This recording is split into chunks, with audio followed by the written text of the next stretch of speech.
Bonjour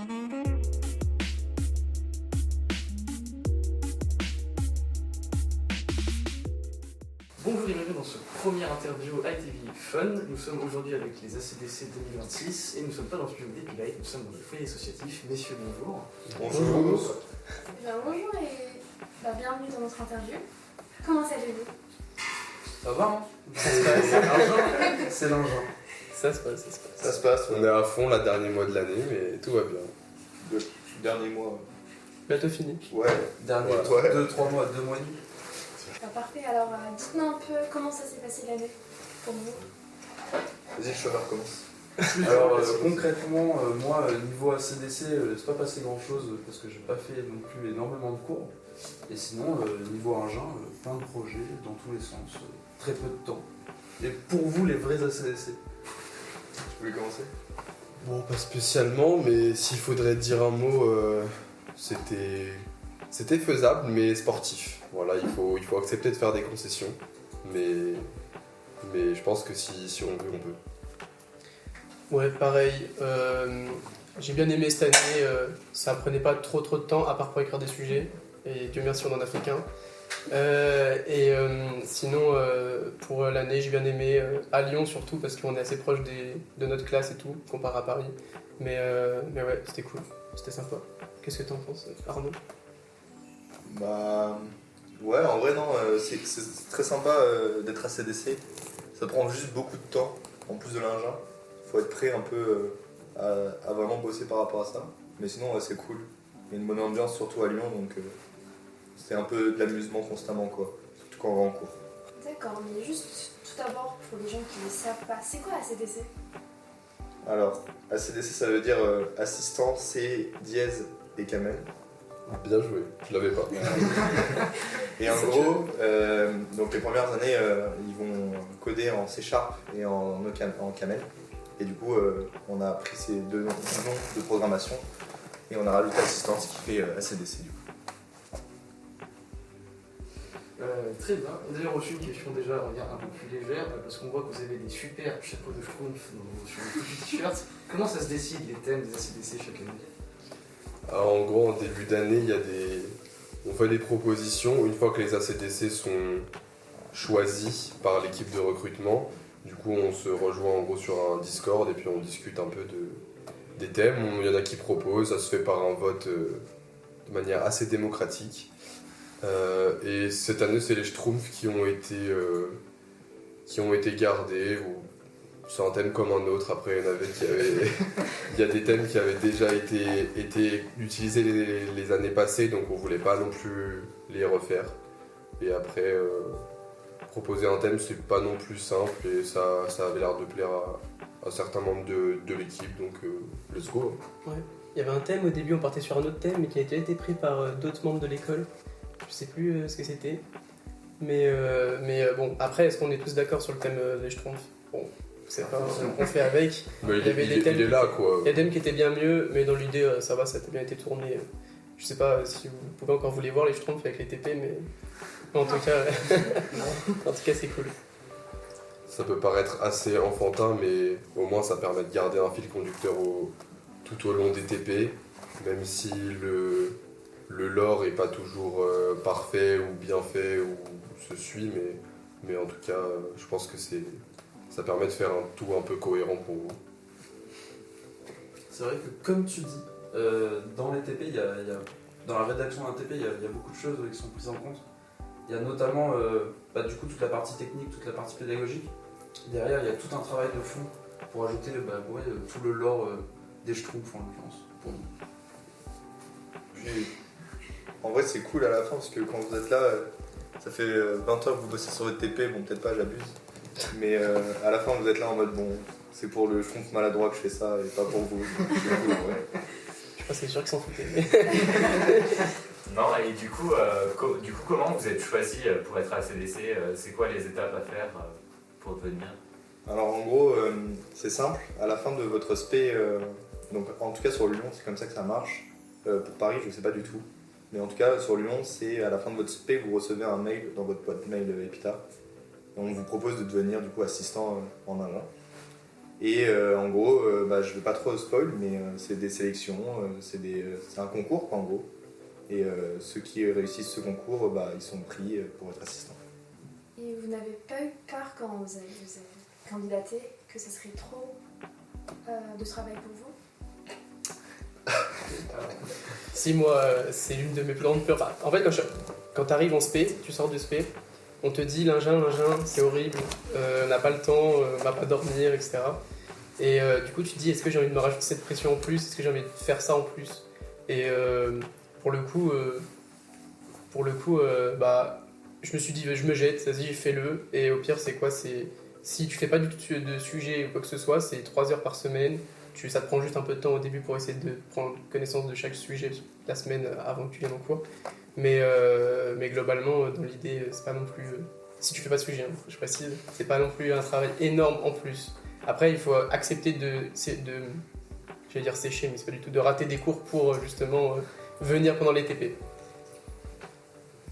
Ouais, c'est ça, et je pense qu'on a un peu le même dilemme pour Yaka, pour ceux qui postulent, c'est que on va un peu dans l'inconnu puisqu'on connaît pas la charge de travail de l'an prochain, on sait que ce sera conséquent, enfin il y a des chances, et donc est-ce qu'on a envie de tenter l'expérience ou pas, on se jette dans le bain et puis on bossera la nuit s'il faut bosser la nuit. Mais il y a quand même Epita qui fait un pas vers l'avant pour nous. Il y a des cours, parce qu'en fait, ACDC, ça demande beaucoup d'organisation personnelle, et on a notamment des cours plus humains en engin qui nous apprennent à s'organiser, etc. Et du coup, Epita nous fait compenser ces cours, ça veut dire qu'on n'est pas obligé d'y aller, parce que étant ACDC, du coup, on valide ces cours.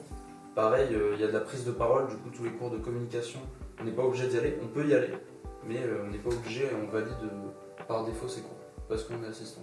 Ouais. Et après, ce qu'il faut savoir, surtout, ça valide ses cours, mais c'est pas forcément pendant ces cours qu'on a les TP. Donc, on peut rater des cours importants, voire très importants pour nous, si on a du mal, je sais pas, n'importe quoi en maths ou quoi que ce soit. Donc, il faut quand même avoir les deux parties. On a des cours validés, mais en même temps, c'est pas forcément pendant ces cours qu'on vient vous faire vos séances de prog. Il faut aussi savoir que pendant les périodes de piscine, on a des réouvertures. Donc ça veut dire que par exemple, si on loupe 3 heures parce qu'on a un TP, et à la fin de la piscine, par exemple la piscine se termine le samedi soir, la semaine d'après, on va nous réouvrir 3 heures, par exemple le lundi, le mardi ou le mercredi. Donc en termes de temps d'ouverture, normalement, en comparaison avec nos camarades, on a les mêmes temps d'ouverture, donc ça c'est bien aussi. Et je rejoins ce que tu dis, Lucas. Parce que, encore une fois, Epita fait un pas vers l'avant. Et si on a une charge de travail qui est en lien avec tout ce qui est ACDC, des fois il y a des temps supplémentaires qui sont donnés après les piscines pour pouvoir finir les piscines. Parce que justement on n'a pas pu travailler, par exemple, imaginons, on a perdu 3 heures de piscine à cause d'un TP, d'une permanence de TP. On aura 3 heures la semaine qui suit. Et ça demande un peu plus d'organisation que le parcours classique, c'est sûr. Après ACDC, est-ce qu'il y a d'autres choses? Parce que vous nous avez parlé d'IACA et tout ça, les différents assistants, c'est quoi tous les stades de les ACDC et tout ça les assistants? Juste après ACDC, du coup, il y a les assistants pour les ingins qui sont en 4e et 5e année, qui s'appellent du coup IACA pour les 4e années et AQ actuellement pour les 5e années. Et c'est ça la suite, je pense, pour certains d'entre nous. Donc voilà. Et n'oublie pas, quand on est en ingin, on a 2 choix d'assistants. Il y a du coup les ACDC pour les premières années, il y a aussi les ASM qui sont aussi des engins et qui eux seront les assistants pour les 2e années. Donc il y a au total 4 assistants différents. Et chaque structure est différente parce qu'on n'a pas tous le même responsable. Et du coup, par exemple, pour les ACDC, c'est pas du tout le même workflow pour travailler par rapport aux IACA et aux AQ. Du coup, vous avez beaucoup parlé de un peu vos semaines, comment ça se passait, les challenges que vous rencontrez au quotidien, mais aussi un peu les côtés positifs. Pour résumer un peu, qu'est-ce que vous direz, c'est quoi le plus gros inconvénient de CDC et en même temps, enfin de l'autre côté, le truc que vous aimez le plus dans ce rôle d'assistant justement auprès des subs? Le plus gros inconvénient. Franchement, je sais pas trop. Hein. Bah, ouais. C'est l'écriture de sujet. Le Ouais, temps. j'allais dire. Ouais. Je me lance. Alors, on va commencer avec l'inconvénient. Comme j'ai dit, on a le choix d'écrire un sujet ou pas en début d'année.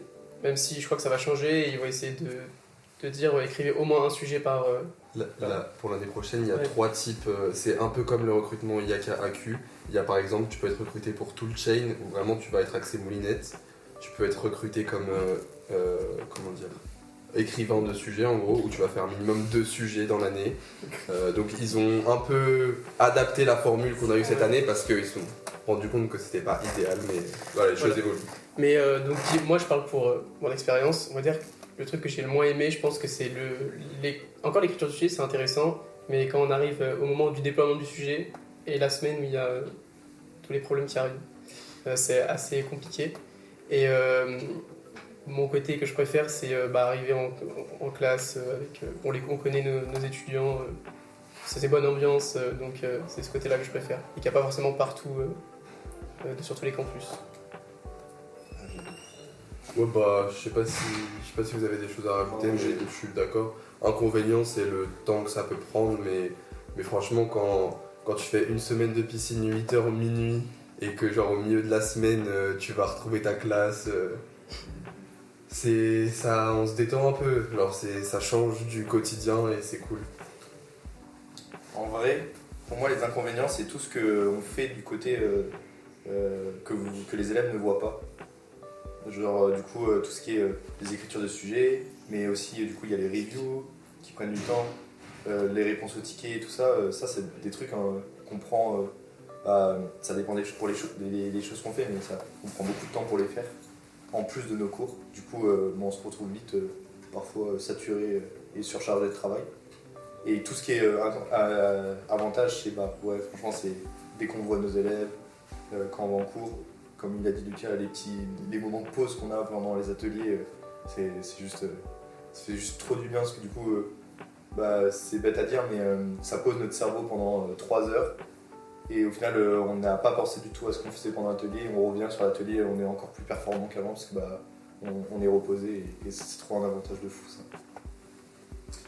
Moi j'ai très peu d'inconvénients parce que je suis ACDC remplaçant, c'est-à-dire que j'ai pas de classe attitrée. Mais pour moi la meilleure partie de l'expérience ACDC, c'est la transmission de connaissances. Parce que y a beaucoup de personnes à EPITA qui rentrent à EPITA qui ont des niveaux très différents. Et du coup chaque personne, il faut une approche pédagogique un peu différente et je trouve que on apprend énormément. En parlant des rédactions que vous avez avec les étudiants, ça vous plaît de voir vos étudiants commencer l'année et après se développer petit à petit leurs compétences en informatique? De fou. Non, en vrai, c'est ultra. C'est trop bien. Vraiment, c'est trop bien. Et surtout, je sais pas pour vous, mais vous savez, ce moment où la personne elle comprend pas du tout, on explique et il y a ce déclic là, il est tellement satisfaisant à faire vivre parce que c'est juste qu'on a illuminé un chemin dans sa tête et c'est incroyable, c'est incroyable. Et automatiquement ça débloque tout pour lui et ensuite il te repose une question mais des TP plus tard tellement ça l'a débloqué.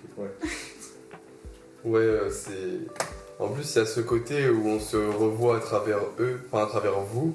C'est normal, on est passé par le même chemin, donc les questions, genre au 2e TP où t'as tes élèves qui te disent ouais, mais j'arrive pas à push, et en fait, il travaillait pas dans un repo, il avait même pas clone. Et ben, genre là, on en rigole, mais au début d'année, c'est pas évident, tu vois. Et là, à la dernière séance, il y a un élève qui m'a dit en mode « Oh, c'est trop bien, vraiment là je comprends », alors que le TP de début d'année, vraiment je comprenais rien à ce que je faisais. Ça c'est cool. Je suis d'accord à 100% avec Lucas. Je sais pas si j'ai des choses à rajouter. Ouais, non, on leur explique des choses, on leur montre comment faire, et quand on voit sur les prochaines séances qu'ils font comme on leur a expliqué, ils ont bien compris la notion, bah c'est cool. Puis, je sais pas quoi dire d'autre, c'est parfait. Surtout, il y a un truc qui est trop bien, c'est genre, ça montre juste qu'on est utile en fait, en tant qu'assistant, et qu'on n'est pas juste là à dire des choses, mais en fait ils comprennent pas ce qu'on dit, donc c'est à dire qu'on a une vraie une vraie notion, une vraie apportée pédagogique à l'étudiant. Et donc bah, ça apporte un plus quand même. C'est satisfaisant pour nous-mêmes aussi de voir qu'ils comprennent quand on explique et que ça les développe, quoi. Donc ouais, c'est juste trop bien. Du coup, ça c'est ce que vous avez appris après d'avoir choisi d'être ACDC. Mais du coup, qu'est-ce qui vous a donné envie de faire d'être ACDC?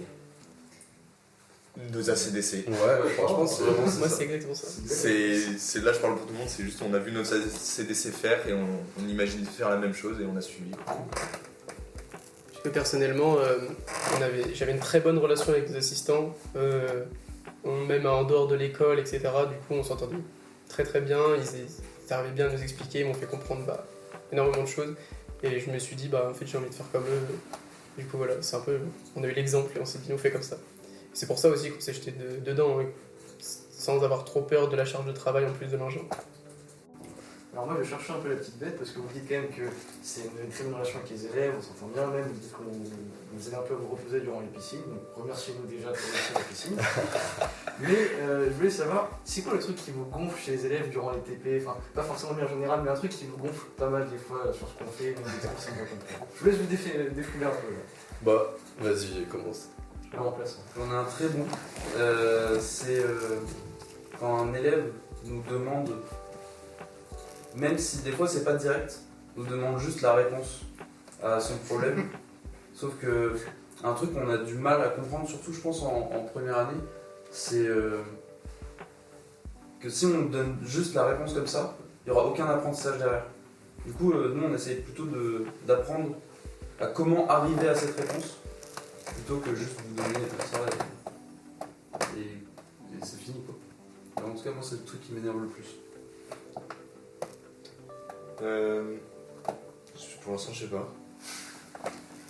Bah on a quand même un positionnement qui est assez compliqué parce qu'on est des élèves de l'école, on n'est qu'en 3e année et on se place en tant que professeur de première année.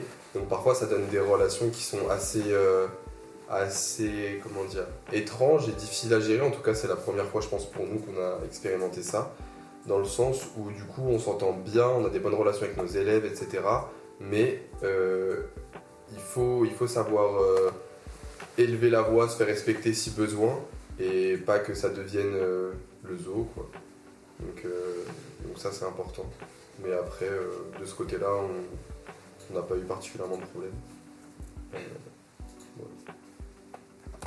Je rebondis sur ce qu'il dit. Ouais, comme on est très proche d'eux, genre des fois on leur donne certaines libertés, on leur autorise des choses, certaines séances qui prennent pour acquis après toutes les séances. Et donc du coup, je donnerai pas d'exemple, mais du coup, il y a eu une fois dans l'année où on a dû dire on va pas être plus gentil, genre on va resserrer un peu les clous parce que on a donné trop de liberté. Mais dans l'idée, ça se passe très très bien toute l'année. Hein. Il y a certains trucs qui font que des fois c'est très très très compliqué de dire là on est prof, on n'est pas amis. Aujourd'hui, même si à l'extérieur, moi personnellement je veux que ce soit que bonne ambiance, que pas être trop chiant dans l'idée, mais voilà, un peu comme ce que Lucas a dit. Moi, un des trucs qui me saoule le plus, c'est quand on essaye d'expliquer une notion à la classe et qu'il y en a quelques-uns qui s'amusent à crier pendant le même moment. Et du coup, voilà, c'est un des trucs qui me gonfle le plus. Mais du coup, ouais, comme ils ont dit, faut juste savoir se mettre dans son rôle de prof et leur montrer que si c'était un autre prof de l'EPITA, il ferait pas ça, donc faut les remettre dans le droit chemin, sans non plus abuser, quoi. Mais voilà. Ça c'est compliqué. C'est vrai qu'en plus les salles machines sont grandes, on n'a pas souvent à expliquer des notions à toute la classe, souvent on va en debug un par un. Donc quand on doit faire passer des messages et tout et prendre la parole devant tout le monde, c'est un peu intimidant, même pour nous en vrai, d'obtenir le silence et tout, de s'exprimer.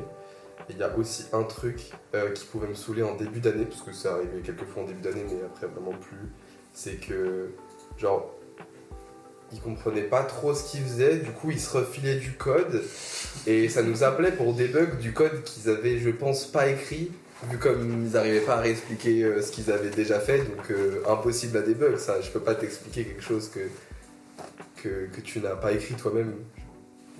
Alors du coup, je rebondis un peu sur ce que vous avez dit, vous parlez un peu d'anecdotes de debug, vous avez quand même aussi précise, on est en fin d'année, vous avez le temps de connaître les élèves, d'avoir des expériences tout au long de l'année. Est-ce que vous aurez des petites anecdotes à raconter sur les TP, par exemple des semaines de TP qui sont mal passées, des élèves qui vous ont bien marqué, des questions qui étaient hors du commun, on va dire. Voilà. Est-ce que vous avez des petites anecdotes à nous raconter?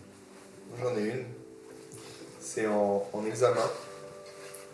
On m'appelle et on me demande comment on utilise une méthode ou une méthode d'un objet de classe. Et je me suis posé la question, mais en plus cet élève, je le vois pendant les TP, il est assidu, il travaille et tout ça. Et je le regardais et je me disais, bah, je peux rien te dire. Et dans la tête, je me disais, mais on a fait les TP ensemble, tu savais faire, et là, tu me poses cette question. Et voilà. Après aussi, il y a les repos. Git. Git. Non, parfois, on s'amuse à aller cloner les repos des étudiants. Et dans les readme ou dans les tags ou des choses comme ça, il y a des petites choses qui sont bien drôles quand même. On m'a sorti la même en examen. Pareil, du coup la posture d'un surveillant ACDC en examen, c'est on est juste là pour gérer les problèmes techniques, que ce soit pour push son travail ou juste rider, je sais pas, qui se lance pas. Et on est censé, on ne le fait jamais, donner des réponses sur le sujet ou des trucs comme ça. Et ouais, moi il y en a un, je sais pas s'il va se reconnaître, mais qui m'avait demandé comment accéder à une matrice. Bah du coup, t'es juste là, t'es au milieu de la salle machine, t'es en mode oh, je peux pas te dire, t'es au courant que je peux pas te dire, donc non. Ah ouais, c'est bon.